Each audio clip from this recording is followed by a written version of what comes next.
welcome to Tracy Momey Reads. This week I am back with another book review.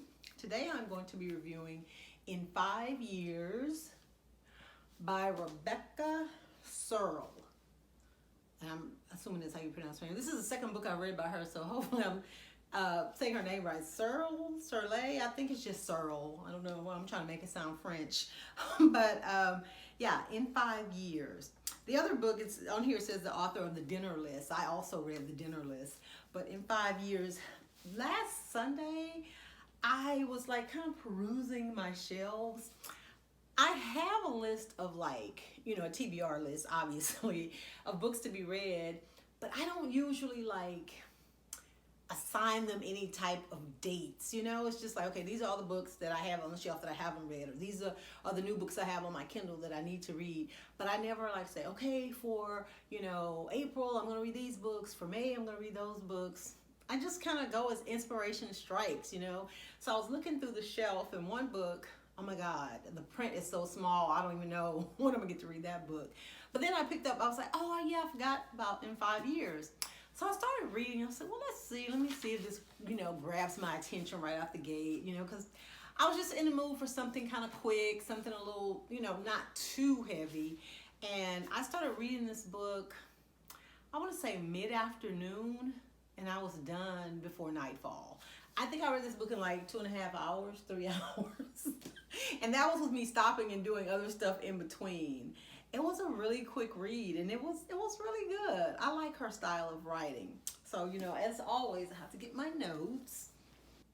So I like looking at the book blurbs, when I'm doing reviews now, and I try to tell you guys something from the book blurb, because I feel like if it's here, then it's fair game. I'm not giving out any spoilers. But basically, the main character in the book is a woman by the name of Dani Cohan, Kohan, and she's just really, the blurb says, she's really by the numbers. She has her life meticulously planned out, and she goes to a big interview at the beginning of the book, and one of the standard interview questions they ask her is where do you see yourself in 5 years? So, she has this well-crafted answer about how she sees the progression of the company, blah, blah, blah. Well, that night, her boyfriend proposes to her, right? And so after they leave the restaurant and all this stuff, she falls asleep, and she wakes up, and it's basically 5 years in the future. But it's and I'm gonna read, this is the part from the blurb. But when she awakens, she's suddenly in a different apartment with a different ring on her finger beside a very different man. So she jumps 5 years into the future in her dream. And initially, when I first bought this book, I don't know why, because I'm always thinking about the supernatural or whatever. I'm like, is she a time traveler? Is she going back and forth? What is happening here? Well, it was almost like a premonition is what she had, because, when she falls asleep again, in her dream, she falls asleep, and when she wakes up back in reality 5 years in the past, things are back to normal. So she never has the dream again. It just was some weird, freaky thing. She's like, I don't know who this guy is. But because she had such a visceral reaction to this man in her dreams, it made her start to question her present. Is this really what I want to do? Is this the person I'm supposed to be with?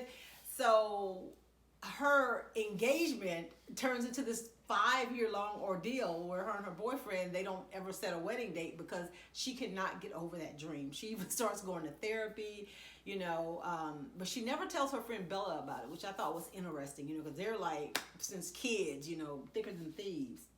Well, 4.5 years into the future, the book goes, and Bella wants to introduce Dani to this new guy that she has just fallen for.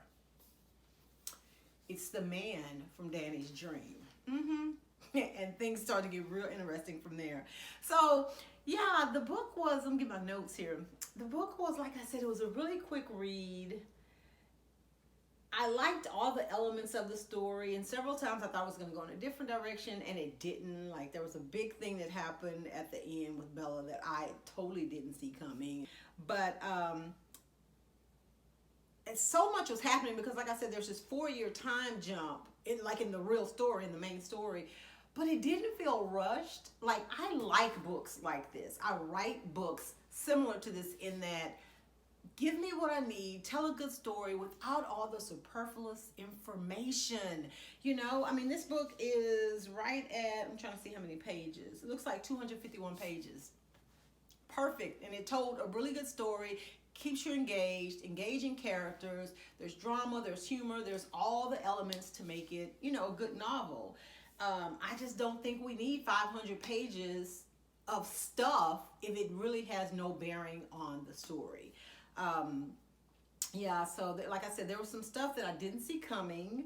And at first, it's weird because the guy, I forget what his name was, David, but that wasn't like his first name. But she kept calling him David because that's what she called him in her dream. And her friend was even like, why do you keep calling him that?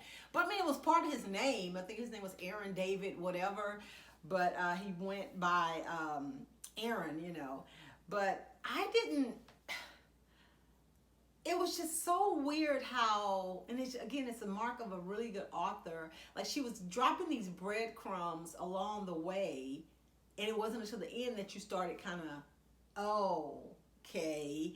And then it's like she even at the very end of the book kind of had that whole scene that Danny had dreamed about. We got to see in real time, like, this is what was going on. I mean, verbatim, a lot of the same words were used, the same imagery, and everything like that. But I don't know. I mean, it's so hard for me, y'all, not to tell y'all, like, give y'all spoilers or whatever. But just say this.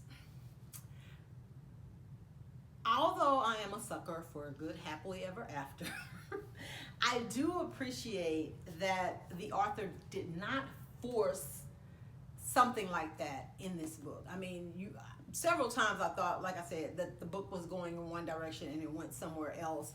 But I also think that a lot of times a happily ever after doesn't have to involve, you know, two people ending up together or something romantic happening. It could just be like that the main character found something about themselves or discovered something, or they learned something, or they had an aha moment that made them a better person, and or they just really discovered who they really were, you know. And I think that that's kind of what happens in the end.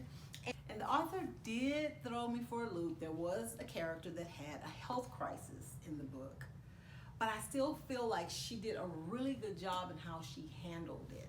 You know, even within this small, short story by, you know, most accounts, it still was believable. It still, it touched at your heartstrings, but it wasn't like a depressing, it was just an inevitability, you know, and it was handled with a lot of grace. And again, you know, at the end of the day, there was a resolution for the most part for all of the characters. And I know a lot of people, it probably won't end the way that you want it to end, but I found the ending satisfying.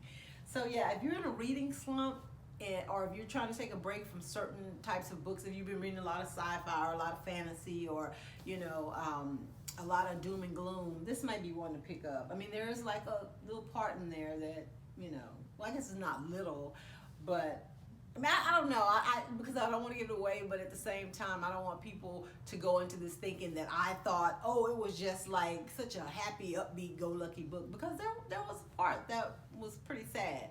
But overall, I think that the book, you know, it ended on a positive note, and that if you read it, that you would definitely enjoy it. So yeah, so In 5 Years by Rebecca Serle. You should definitely check this out. I totally see this being a Netflix movie. Netflix, get on it right now. Thanks for watching. Make sure you like this video. And if you have read In 5 Years, I would love to hear your thoughts. You know, leave me a comment below. And make sure you subscribe to my channel for future updates and reviews. And for everyone that has subscribed to my channel, thank you, thank you, thank you. I appreciate it. I hope that you're enjoying the content so far. Thanks, and have a great day.